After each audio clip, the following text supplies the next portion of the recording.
नमस्कार। YouTube के हमारे इस एजुकेशनल चैनल में हम आपका पुनः स्वागत करते हैं। नमस्कार, आशा है आप सभी लोग स्वस्थ होंगे। यह चैनल मुख्य रूप से स्टैटिस्टिक्स के टीचिंग के पर्पज से मैंने डेवलप किया हुआ है। अमूमन जो मैं क्लास टीचिंग करता हूँ वही चीज़ मैं यहाँ पर आपके सामने प्रस्तुत करता हूँ। ये पर्टिकुलर वीडियो नंबर 11 हमारे प्लेलिस्ट प्रोबेबिलिटी डिस्ट्रीब्यूशन के अंतर्गत आता है। इसके पहले हमने जो वीडियो नंबर 1 से 10 तक इस प्लेलिस्ट में डाला हुआ है उसमें प्रोबेबिलिटी की स्टार्टिंग से कि रैंडम एक्सपेरिमेंट क्या होते हैं, सैंपल स्पेस कैसे बनते हैं, सैंपल स्पेस से हम इवेंट कैसे बनाते हैं, एलिमेंट्री इवेंट क्या होते हैं, कैसे हम इवेंट्स को प्रोबेबिलिटी असाइन करते हैं, प्रोबेबिलिटी के एक्सियम्स क्या हैं, प्रोबेबिलिटी कैसे कैलकुलेट की जाती है, कंडीशनल प्रोबेबिलिटी क्या होती है, बेस प्रोबेबिलिटी क्या होती है। इन सब बातों पे डिस्कस करने के बाद हमने रैंडम वेरिएबल डिफाइन किया। रैंडम वेरिएबल के बाद प्रोबेबिलिटी मास फंक्शन हम लोगों ने डिफाइन किया। प्रोबेबिलिटी मास फंक्शन के बाद यह जो वीडियो है प्रोबेबिलिटी डेंसिटी फंक्शन को स्पेसिफाई करने के लिए है। मैं ज्ञान प्रकाश सिंह बनारस हिंदू यूनिवर्सिटी में प्रोफेसर स्टैटिस्टिक्स के पद पे कार्यरत हूँ। अमूमन जो हम लोगों ने पीछे का वीडियो देखा उसमें हमने पाया कि जो भी हमारे प्रोबेबिलिटी मास फंक्शन थे या प्रोबेबिलिटी फंक्शन डिस्क्रीट वेरिएबल के लिए थे, वो उनका एक फंक्शनल फॉर्म था। फंक्शनल फॉर्म था और यह फंक्शनल फॉर्म हमको उस फंक्शन की कोई पॉजिटिव वैल्यू देता है और ये पॉजिटिव वैल्यू हमेशा 0 से 1 के बीच में मिलती है अगर वो प्रोबेबिलिटी मास फंक्शन है तो। और इसकी वैल्यू नॉन जहां भी फंक्शन डिफाइन है, फंक्शन पूरा का पूरा रियल लाइन पे डिफाइन है, लेकिन ये function positive value, non zero value या ग्रेटर देन जीरो वैल्यू हम हर पॉइंट पे नहीं देता है, कुछ पॉइंट्स पर देता है और रिमेनिंग पॉइंट्स पर जीरो वैल्यू देता है। अब ये जिस पॉइंट पर भी जो पॉजिटिव वैल्यू दे रहा है उसे हम लोग कहते हैं कि यह इस पॉइंट का मास है। तो प्रोबेबिलिटी क्या है, मास के रूप में रिप्रेजेंट की जाती है प्रोबेबिलिटी मास फंक्शन में। और दूसरी जो बात है कि अगर हम सारे पॉइंट्स का मास कैलकुलेट कर लें, मीन्स जितने भी पॉइंट्स पे फंक्शन डिफाइन है उन फंक्शंस की वैल्यू कैलकुलेट कर लें और सम कर दें तो उसका सम 1 के बराबर होता है। जैसे हमने आपको कुछ फंक्शंस दिखाए भी थे पीछे के वीडियो में, उसी में से कुछ फंक्शन मैं लेके डिस्कस कर रहा हूं। जैसे यहाँ पर एक फंक्शन px है जिसकी वैल्यू है 3 times 1/4 to the power x। और x, ये फंक्शन x के किन किन वैल्यूज के लिए डिफाइन है, तो 1 2 3 अप टू इंफिनिटी, या ये कह सकते हैं countably infinite set of values के लिए ये फंक्शन डिफाइन है। अब कोई कहे कि इस फंक्शन की वैल्यू क्या होगी, तो आप जिस भी उनसे हमें पूछना होगा कि आपके यक्स, आप किस यक्स के लिए वैल्यू चाह रहे हो, तो वो जिस यक्स का नाम लेगा हम इसमें देखेंगे कि क्या यह वह यक्स, उनके द्वारा बताया गया एक्स हमारे फंक्शन की value 3 times 1/4 to the power x में आ रहा है या नहीं। अगर आ रहा होगा तो इसमें यक्स के स्थान पर उनके द्वारा बताई गई वैल्यू रख देंगे और कैलकुलेट कर देंगे। अगर उनके द्वारा बताया गया एक्स इसके बाहर का आ रहा होगा तो हम कहेंगे कि फंक्शन की वैल्यू 0 है। और इस तरह से अगर हम 1 2 3 पर इसको कैलकुलेट करें तो हमको पॉजिटिव वैल्यू मिलेगी, लेकिन इन बिंदुओं के अलावा 1 2 3 4, इसके अलावा अगर आप किसी अन्य बिंदु पे कैलकुलेट करेंगे तो px की वैल्यू 0 होगी। तो अगर हम इसके कुछ बिंदुओं को कैलकुलेट करें तो जैसे कि x इज इक्वल्स टू 1 पे इस फंक्शन की वैल्यू है 0.75। आप ये भी कह सकते हैं कि यह x बराबर 1 की प्रोबेबिलिटी है। x इज इक्वल्स टू 2 पर इस फंक्शन की वैल्यू है 0.118। आप ये भी कह सकते हैं यह x बराबर 2 की प्रोबेबिलिटी है।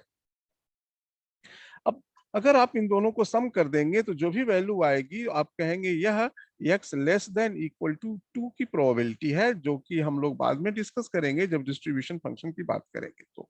और इस तरह से अगर हम कुछ पॉइंट्स पे निकाल लें तो ये हमको मिला हुआ है। हम आगे के पॉइंट्स को नहीं निकाल रहे हैं, केवल हम आपको ये दिखाएंगे कि नॉन निकालने या निकालने से फायदा क्या है। अब हम इसको ग्राफ की सहायता से दिखाएंगे। तो हमने क्या किया, एक ग्राफ पेपर लिया, एक्स एक्सिस पर फंक्शन की वैल्यूज, जो जो वैल्यू हमारा जिस वैल्यू पर फंक्शन डिफाइन है, जिसे कि हम लोग एक्स बोलते हैं या रैंडम वेरिएबल बोलते हैं, उनकी वैल्यूज को प्लॉट किया और वाई एक्सिस पर इस प्रोबेबिलिटी फंक्शन की वैल्यू को प्लॉट किया। अब x इज इक्वल्स टू 1 पे ये 0.75 फंक्शन की वैल्यू है, तो हमने x इज इक्वल्स टू 1 पे एक 0.75 की हाइट ले ली। यह हमारा मास है। 0.1 पर x का मास कितना है, तो हम कहेंगे 3/4 है।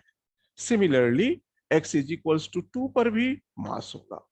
अब लेकिन x इज इक्वल्स टू 1 से 2 के बीच में जितने भी पॉइंट होंगे ये मास 0 होगा। इसी तरह से x के लेफ्ट में भी जितने भी पॉइंट हैं, 1 के लेफ्ट में x के, उन पर भी मास 0 होगा। फिर x इज इक्वल्स टू 3 पे आपको मास मिलेगा, जिसकी हाइट आप देख रहे हैं। x इज इक्वल्स टू 4 पर अब आपको हाइट विजिबल नहीं होगा, क्योंकि मास इतना छोटा है इसकी प्रोबेबिलिटी कि अगर आप देखना चाहेंगे इसका बार, तो आपको बार दिखाई नहीं देगा। और अगर आप इस पे बढ़ते जाएंगे तो आगे जाकर के ये जो इसके फंक्शन की वैल्यू है वो इतनी छोटी होती जाएगी कि आपको विजिबल नहीं होगा उनके बार्स। इसका मतलब है कि ये फंक्शन स्क्यूड फंक्शन है।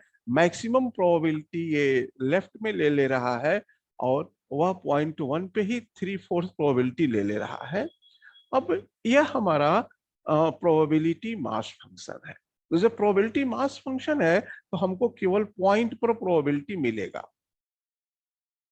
और पॉइंट से पॉइंट के बीच में प्रोबेबिलिटी हमको किन्हीं दो पॉइंट के बीच में, अगर हम कोई नया पॉइंट लेते हैं और उस पर फंक्शन डिफाइन नहीं है तो प्रोबेबिलिटी 0 मिलेगा।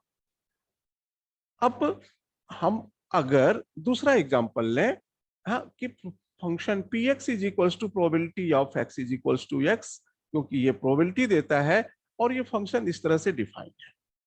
ये फंक्शन कुल 7 वैल्यूज पर, 7 पॉइंट पर, रियल लाइन के 7 पॉइंट्स पर फंक्शन नॉन जीरो वैल्यू ले रहा है और बाकी सारे लाइन पॉइंट्स पर 0 वैल्यू दे रहा है।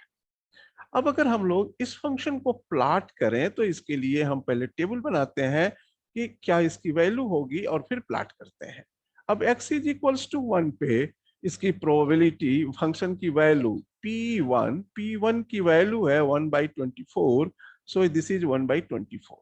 Height 2 3 4 5 6 for each 5 values of this point 2 3 4 5 6 हमारा फंक्शन 4/24 वैल्यू ले रहा है। तो अब हम हर हर पॉइंट पर हमको जो मास मिलेगा वो 4/24 के बराबर मिलेगा। और x इज इक्वल्स टू 7 पर हमें जो मास मिला वो 3/24 के बराबर मिला। हाँ, अब ये हमारा मास फंक्शन है। अगर आप इनको ऐड करेंगे सारी हाइट्स को तो इसका सम 1 मिल जाएगा। इसको कहते हैं sketch diagram of random variable और pictorial representation of random variable x, discrete random variable x और graph of random variable x। Similarly अगर आप एक दूसरा फंक्शन देखें, px is equals to 1/5, x is equals to 1 2 3 4 5 and 0 elsewhere। Now अगर हम इसका टेबल बनाए तो अब क्या होगा कि यह जो वेरिएबल है ये जो रैंडम वेरिएबल है, डिस्क्रीट रैंडम वेरिएबल, ये जितने भी डिफाइंड वैल्यूज हैं एक्स की, उन पर इक्वल प्रोबेबिलिटी ले रहा है। 1/5 मीन्स 0.2 0.2 0.2। अब अगर इसका हम ग्राफ बनाते हैं तो हमें क्या होगा? हमें मिलेगा कि 0.1 पर, 0.2 पर, 0.3 पर, 0.4 पर, 0.5 पर, हाँ, हर जगह सेम मास मिल रहा है, और इनके बीच की जो पॉइंट्स हैं इन पर जीरो मास है। अब अगर आप यहां पर सोचें, एक इवेंट डिफाइन करें, ए इज इक्वल्स टू एक्स बराबर 2 और एक्स बराबर 4। अब कोई कहे कि what is probability of A, तो प्रोबेबिलिटी ऑफ ए बराबर हो जाएगा probability of x is equals to 2 plus probability of x is equals to 4। क्यों? क्योंकि दो हो या चार हो, तो A is equals to X is equals to 2 union X is equals to 4, और ये दोनों पॉइंट डिसज्वाइंट हैं, इनके में कोई कॉमन नहीं है, इसलिए इनकी प्रोबेबिलिटी जुड़ गई, और इस तरह से प्रोबेबिलिटी ऑफ ए हो गया 4। इसका मतलब हुआ कि ए हमारा एम्प्टी सेट नहीं है, क्योंकि एम्प्टी सेट हम उसको बोलते हैं जो जबकि प्रोबेबिलिटी हमारी जीरो हो जाए। ठीक है, तो ये जो हमने फंक्शन लिया हुआ था मास फंक्शन, इसमें 5 पॉइंट थे और सभी पर हमने इक्वल प्रोबेबिलिटी रखी थी, तो 1/5 हमने रख दिया। अब अगर मान लीजिए कि हम इस 0 से 5 के बीच के गैप को 10 पार्ट्स में बांट दें, 10 पॉइंट ले लें और इक्वल प्रोबेबिलिटी असाइन करने की बात सोचें, तो क्या होगा? या 11 पॉइंट ले लें, 1 1.3 कहीं एक होगा, 1.5 2 2.5 3 3.6 4 4.5 4.8 5। कुल हमने 11 पॉइंट्स लिया और ये माना कि इस पर हम इक्वल प्रोबेबिलिटी असाइन करेंगे जिससे कि सम 1 हो जाए। तो हम सब पर 1/11 प्रोबेबिलिटी असाइन कर रहे हैं। हाँ, अब इस तरह से आप कह सकते हैं कि ये जो हमने 11 किया, वो क्या किया कि 11 पॉइंट्स पर मास निकाला। तो प्रोबेबिलिटी फंक्शन कितना हुआ? P x is equals to 1/11। इसका मतलब कि अगर हम ये सोच रहे हैं कि हम हर पॉइंट पर इक्वल मास दें, तो प्रोबेबिलिटी फंक्शन कैसे निकल रहा है? 1 number of points taken on line for assigning the probabilities, 1/5। और ये जो प्रोबेबिलिटी एक्स की वैल्यू होगी, यही रेशियो एक्स के किसी भी वैल्यू के लिए प्रोबेबिलिटी कहलाएगी, उन पांचों पॉइंट में से किसी भी वैल्यू एक्स के लिए। ठीक है, अब है कि अगर हम इसके इनफाइनाइट पार्टीशन कर दें, मतलब इसके सारे बिंदुओं को ले लें, पिछले में हमने 11 पॉइंट्स इनका लिया था, तो 1/11 हो गया था। अगर हम इसमें सारे बिंदुओं को ले लें, तब क्या होगा? तब क्या होगा? ये जो सफेद हिस्सा इनके बीच में दिख रहा है आपको, ये सारे के सारे जगह इस कलर से फिलअप हो जाएंगी, ग्रीन कलर से, और उनकी कुछ हाइट होगी। हो सकता है कि हाइट कुछ हो, जैसे पिछली बार हाइट 1/11 हो गई, अभी इसमें हाइट 1/5 है, तो हाइट थोड़ी कम हो जाएगी। हाँ, जैसे जैसे आप नंबर ऑफ पार्टीशन इसके बढ़ाएंगे, हाँ, नंबर ऑफ ज्यादा पॉइंट्स लेंगे इस रेंज में, या सोच लीजिए कि सारे पॉइंट्स ले लें, तो क्या होगा? ये पूरा का पूरा बैकग्राउंड इसका ग्रीन हो जाएगा, लाइक दिस। हाँ, और इस समय अगर हम अब सोचें कि व्हाट इज पी एक्स, तो पी एक्स हो गया 1 नंबर ऑफ पॉइंट्स, और 1 number of points now infinity, तो P x is equals to 1/इंफिनिटी, जिसकी वैल्यू 0 होगी। अब हम इस प्रश्न का जवाब लें, नाउ ए इज एक्स बराबर 2 एक्स बराबर 4, व्हाट इज प्रोबेबिलिटी ऑफ ए? अब प्रोबेबिलिटी ऑफ ए क्या हो जाएगा? 0। तो पिछले वाले में हमने आपको बताया था कि ए जो है इम्पटी सेट नहीं है। क्या यहाँ पर ए इम्पटी सेट है? हाँ, Can we say that A is empty set or impossible event? ऐसा तो नहीं लग रहा है, क्योंकि A इस रेंज में बिलोंग कर रहा है, तो इसकी प्रोबेबिलिटी कैसे 0 हो जा रही है?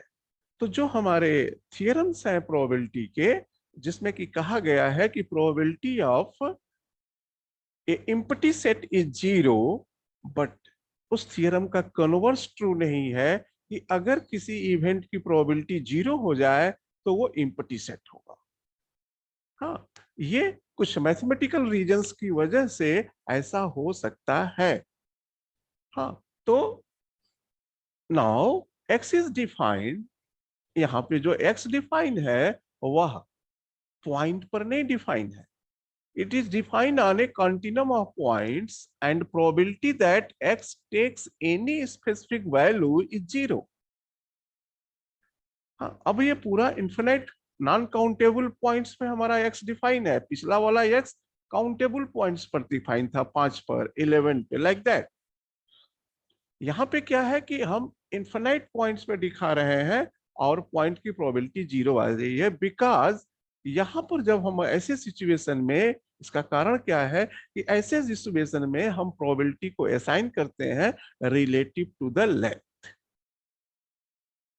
तो अब हमें प्रोबेबिलिटी डिफाइन करने के लिए हमें लेंथ को लेना पड़ेगा कि वो पॉइंट के नेबरहुड में लेंथ क्या है। तो the variable which are defined on continuum of points are called continuous variable. So if we want to define a function x for continuum of values of x in the interval 1 to 5, then the meaning of mass function or discrete function is not relevant, number one. Number two, we define a positive function fx. Generally, it is written as fx. Some people may write it px, but px says about probability, but fx do not tells about probability. So, positive function fx over the continuum of points of x such that the region covered becomes so one. तो अब हम एक ऐसा function लेंगे कि ये जो reason है ये एक बन जाए, and this function is called density function. कैसे करेंगे? तो ये हमारा रीजन था। Now if suppose that x is having uniform height fx over non-countable set of points lies between 1 to 5, then we choose fx in such a way that height into width is equals to 1, or fx into 5 minus 1 is equals to 1, or fx means function value at value of any value of x is equals to 1 by 4. X lies between 1 to 4 and 0 elsewhere. लेकिन यहां पर fxx probability of x नहीं है। When it was mass function, जब mass function था उस समय function की वैल्यू हमको प्रोबेबिलिटी की वैल्यू दे देता था, x के उस पॉइंट की प्रोबेबिलिटी दे देता था। यहाँ पर x के किसी पॉइंट पर फंक्शन की वैल्यू जो आएगी that is not probability of x. So definition, formal definition, x is said to be continuous random variable if there exists a function f called probability density function of x satisfying following conditions. The first condition is that कि आपका function positive value ले, ये आपके mass function के लिए भी था, और दूसरा कि फंक्शन का सम 1 हो जाए। अब फंक्शन का सम यहाँ पर हम समेशन से नहीं करेंगे, अब हम फंक्शन के सम के लिए एरिया कॉन्सेप्ट लेंगे कि फंक्शन और जिसके जिसके बीच में फंक्शन डिफाइंड है उन ऑर्डिनेट्स के बीच में फंक्शन की एरिया 1 के बराबर हो जाए। सो x लाइज बिटवीन, अगर x हमारा फंक्शन हमारा -1 से माइनस इंफिनिटी से इंफिनिटी के बीच में डिफाइन है, तो हम कहेंगे कि integral -infinity to infinity fx dx is 1. This function helps us in calculation of probabilities of random variable x. अब ये फंक्शन से हम लोग x की प्रोबेबिलिटी कैलकुलेट करते हैं। हाँ, कैसे? तो सपोज करिए आपसे कहा गया कि x is a continuous random variable और आपके पास x का प्रोबेबिलिटी डेंसिटी फंक्शन है, तो आप x के इस इंटरवल के बीच में लाई होने की प्रोबेबिलिटी इस फंक्शन से निकाल सकते हैं। इसी तरह से इन सभी तरह की प्रोबेबिलिटी अब निकाल सकते हैं आप, जहां की a हमेशा b से छोटा होगा और यह माइनस इंफिनिटी से मतलब b minus infinity plus infinity के बीच का कोई एक रियल नंबर हो सकता है। और अगर आपसे कहा गया कि ये और बी के बीच की प्रोबेबिलिटी क्या होगी, तो आपको फंक्शन को उस रेंज में इंटीग्रेट कर देना है। जो भी न्यूमेरिकल वैल्यू आएगी वही x लाइज बिटवीन a और b की प्रोबेबिलिटी होगी। अगर आपका कंटिन्यूअस फंक्शन है x, तो चूंकि पॉइंट पर प्रोबेबिलिटी 0 हो जा रहा है, इसलिए x greater than a, x greater than equal to a, दोनों की प्रोबेबिलिटी एक ही होगी। लिहाजा ये जो चार तरह की कंडीशंस हम लिख सकते हैं, इन सब की प्रोबेबिलिटी सेम होगी।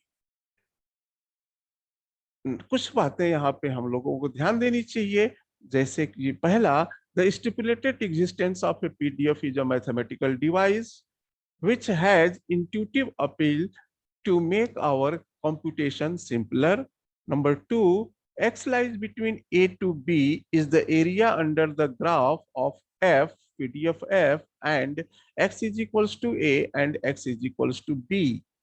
Number three, fx is not probability, only its integral over fixed limit of x yield probability. Number four, key probability of x is equals to k, where k is any real number, is always 0, because probability of x is equals to k is can be written as this, and it is limit k to k fx dx equals to 0. So thanks for seeing this video. Uh, in next video, I will discuss some example of probability density function and how to calculate probability from probability density function। और इसमें हम पहला example लेंगे uniform distribution का, और उसके बाद फिर हम आगे बढ़ेंगे। बहुत बहुत धन्यवाद आपको ये चैनल को देखने के लिए। और अगर आप अभी तक सब्सक्राइब न किए हों, तो आपसे अनुरोध है कि आप चैनल को सब्सक्राइब करें और इसको पॉपुलैरिटी दें। Thank you very much. नमस्कार।